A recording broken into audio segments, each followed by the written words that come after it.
আপনার UPI pin অন্য কেউ জানলে কতটা ডেঞ্জারাস হতে পারে ভেবেছেন কি?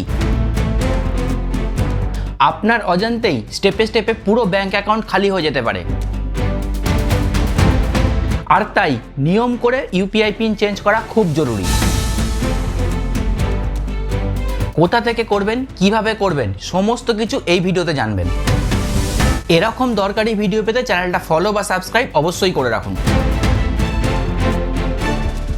আমার ইউপিআই পিন যদি অন্য কেউ জেনে যায় তাহলে কি হতে পারে? এটা কিন্তু খুব ডেঞ্জারাস। তোমার পারমিশন ছাড়াই তোমার অ্যাকাউন্ট থেকে টাকা উধাও হয়ে যেতে পারে। ইউপিআই পিন জানা মানে ডাইরেক্ট পেমেন্ট করা যাবে, বারবার ছোট ছোট অ্যামাউন্টে টাকা কেটে নিতে পারবে। সন্দেহজনক যদি অ্যাক্টিভিটি হয় তাহলে অ্যাকাউন্ট ব্লক পর্যন্ত হতে পারে। ইউপিআই পিন চেঞ্জ করা কেন এত জরুরি?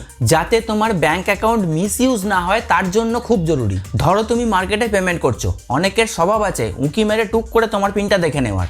একবার লিক হলে সাথে সাথে চেঞ্জ করে নেওয়াই সব থেকে বেস্ট। এতে করে আনঅথরাইজড অ্যাক্সেস বন্ধ হয়, অ্যাকাউন্ট সেফ থাকে, রিস্ক ইনস্ট্যান্টলি কমে যায়। ইউপিআই পিন চেঞ্জ করব কোথা থেকে? অপশনটাই তো খুঁজে পাই না। মেনলি তুমি গুগল পে আর ফোন পে ইউজ করো। যদি গুগল পে হয় প্রোফাইল আইকনে ট্যাপ করো, তারপর এখানে ব্যাংক অ্যাকাউন্টে ট্যাপ করো, তারপর ব্যাংকে যাও, এরপর এখানে 3 ডট, তারপর এখানেই দেখো চেঞ্জ ইউপিআই পিনের অপশন আছে। আর যদি ফোন পে হয় প্রোফাইল পিকচারে ট্যাপ করো, ম্যানেজ পেমেন্টসে ট্যাপ করো, একটু নিচে যাও, এখানে ইউপিআই ব্যাংক অ্যাকাউন্টস আছে, এখানে ব্যাংকের ভেতর যাও, এখানে দেখো ইউপিআই পিন চেঞ্জ করার অপশন আছে। ইউপিআই পিন কিভাবে চেঞ্জ করব সেটা তো বলো। চেঞ্জ অপশানে ক্লিক করো, তোমার এখনকার পিন দাও, তারপর পরপর দুবার নতুন পিন দাও যেটা সেট করতে চাইছো, তারপর সেভ বা কনফার্ম করলেই কমপ্লিট। দেখুন এই সেটিংটা এখনই চেক করুন, কারণ ইউপিআই পিন ইউজ হয় পাবলিক প্লেসে, আর তাই চুরি হওয়াটা খুব ইজি। যদি সন্দেহ হয় যে আপনার পিন কেউ জেনে ফেলেছে তাহলে ফাঁদে পা না দিয়ে তৎক্ষণাৎ চেঞ্জ করুন। এই রিলেটেড যদি কোনো কোশ্চেন থাকে তাহলে অবশ্যই কমেন্টে জানান।